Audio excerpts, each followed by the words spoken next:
Eu escolhi para ser geógrafo no primeiro dia de aula na universidade. Então, quando eu fiz uma primeira excursão para o interior de São Paulo, eu fiquei extasiado, sabe?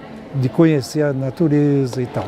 Eu achei que eu gostei de ler a paisagem mais do que ler livros sobre história e tal, né? O professor Aziz, ele tem uma importante contribuição, sim, bastante original, de combinando diversas formas de conhecimento, né, da ciência, mas também considerando, né, o saber tradicional, o saber dos povos originários, uma combinação que outros autores chamariam de diálogo de saberes, né? Ele era um divulgador científico interdisciplinar, transdisciplinar, multidisciplinar, né? Rompendo essas barreiras. Ele conhecia muita gente, ele conheceu muito o Brasil. Ele tinha uma visão integrada do território brasileiro, como poucos profissionais têm até hoje, né?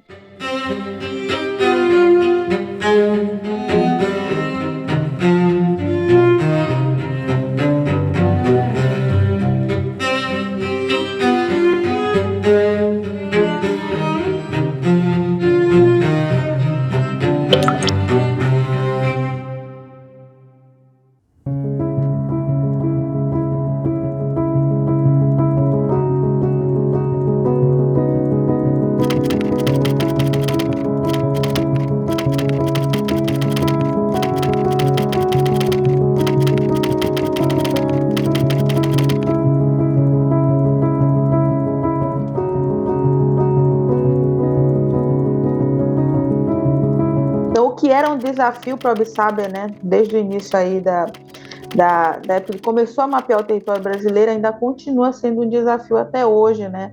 Para todos os profissionais da área da geomorfologia, né?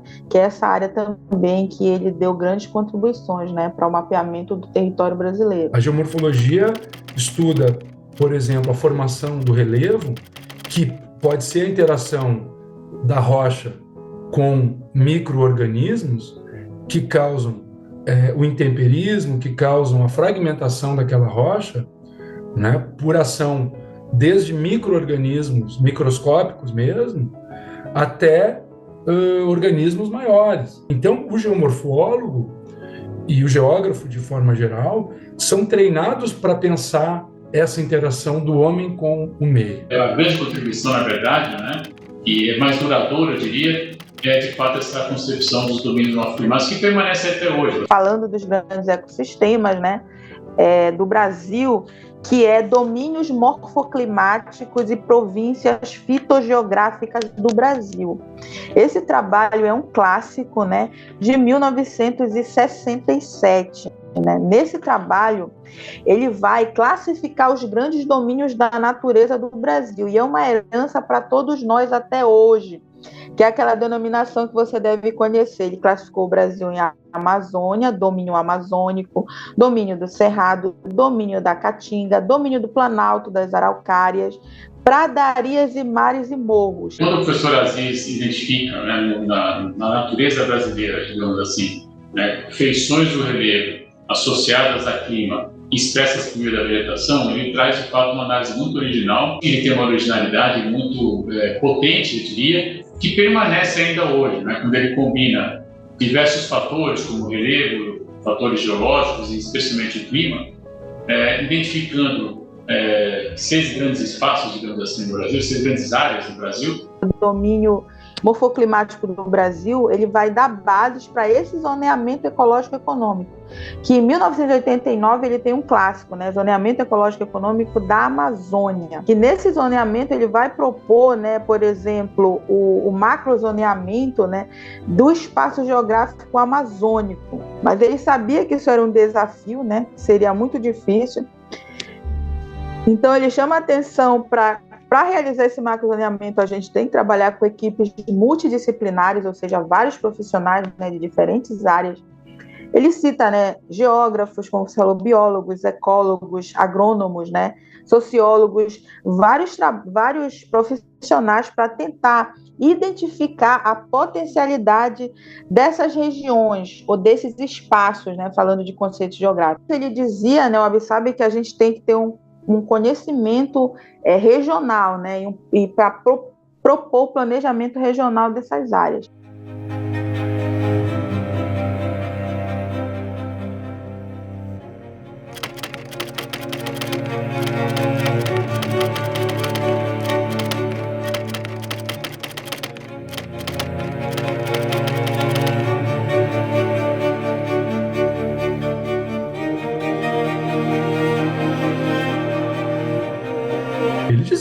forma de preservar o meio ambiente é deixar a mata em pé.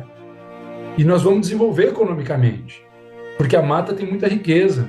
Isso que hoje o pessoal chama, né, de serviços ecossistêmicos. Isso nada mais é do que riqueza. Ele é um profundo conhecedor da dinâmica dos ecossistemas, da dinâmica desses processos e da importância da biodiversidade, né? Por isso que ele vai levantar essa bandeira da preservação dos ecossistemas. Eu reputaria, por exemplo, o zoneamento agroecológico que ele sugeriu para a Amazônia como um elemento muito importante em termos metodológicos, onde ele, por meio de uma análise muito apurada, promoveu ali áreas, né, para conservação ambiental da Amazônia, mas também áreas para o chamado, chamasse hoje de uso sustentável, né, um uso mais dinâmico, considerando a própria dinâmica da floresta, né, e os serviços ambientais e ecossistêmicos necessários para a manutenção da floresta e também das demais formas de vida. Os zoneamentos que ele propôs, sabe? Ele propôs o zoneamento ecológico econômico da Amazônia, por exemplo, é fundamental. Tem muitos estudos ainda hoje, não só na Amazônia, né? Essa metodologia de você pensar um zoneamento onde você vai salvaguardar algumas áreas é algo que ficou permanente. E quando você olha para o Pará ou a Amazônia Oriental, você vai falar, só tem florestas, né? Você olha de uma visão homogênea, mas ele já chamava a atenção que a Amazônia é formada por um mosaico de ecossistemas. Então, a gente olha a Amazônia assim a priori, como eu te falei, tudo é floresta. Não, a Amazônia tem vários ecossistemas. Se eu te falasse que na Amazônia tem caatinga, tu ia acreditar? Então, ele sabia que tinha, então até hoje a gente sabe. Então, tem a caatinga amazônica, tem o cerrado amazônico, né? Tem os campos, né, de terra firme, campos de várzea, né? Então, ele dizia que na Amazônia nós temos formações florestais e não florestais. Então, já tentando mostrar esse mosaico de ecossistema, essa biodiversidade. Um exemplo desse trabalho do zoneamento é que ele classifica a Amazônia em 22 regiões. Imagina o nível de detalhamento e de conhecimento que ele tinha, né? E não poderia deixar de comentar também o famoso e importantíssimo Projeto Florã, onde o professor Aziz foi um dos grandes expoentes, junto com o professor Jabra Bemberg, Jacques Markovic e outros colegas, onde ele propunha ali o uso sustentável da Amazônia, né, algumas áreas de conservação, mas outras áreas, inclusive, com introdução de espécies de crescimento rápido, até para o aproveitamento econômico, né, vendo nessa criatividade aquilo que hoje se chamaria de um restauro ambiental, né, mas com uso econômico associado. Esse Florã, que é um projeto que está baseado, né, em tentar proteger essas reservas, né, essas grandes unidades ecológicas do Brasil, ele fala de propor o processo de reflorestamento dessas áreas degradadas, né? Porque ele já vinha observando, né, a degradação desses ecossistemas. Sobretudo, por exemplo, dos ecossistemas da região sudeste, né, em função do avanço urbano industrial. Essa ideia de que desmatar a Amazônia não tem nada a ver com São Paulo, Paraná, não, ao contrário, desmatar a Amazônia vai fazer com que o estado de São Paulo e o estado do Paraná tenham muito menos oferta de água nos próximos anos, que pode trazer seríssimas consequências. Você pensar, por exemplo, em abastecimento de metrópoles como São Paulo, mesmo Curitiba, enfim, e também toda a questão de aproveitamento agrícola, de cultivo, né? Se você tiver a dimensão da chuva, você vai ter também dificuldade de manter as safras no padrão que você tem. Então, o Florã, esse projeto dele de 1996, ele visava esse processo de reflorestamento em larga escala dos ecossistemas brasileiros, né? Baseado, ele falava em modelos técnicos científicos adequados para a recuperação dessas áreas, ou seja, para a gente recuperar determinado ecossistema, a gente tem que conhecer aquele ecossistema.